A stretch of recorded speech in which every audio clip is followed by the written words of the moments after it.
আমি রাহুল, আর আমি এই অফিস থেকে বাড়িতে এসে একটু হাত পা ধুয়ে ফ্রেশ হলাম। তো আজকে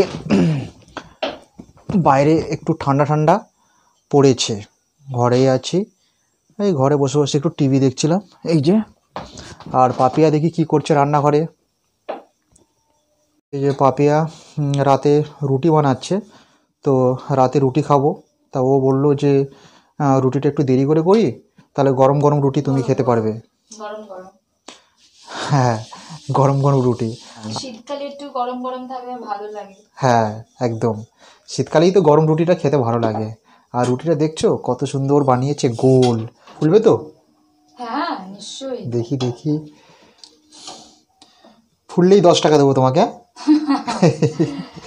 বাহ, এই বাবা, বাহ কত সুন্দর রুটি ফুলেছে দেখো। আমাদেরকে দেখালাম পাপিয়া কিভাবে রুটি বানায়। হ্যাঁ, এই যে কি রেডি হয়ে গেছে।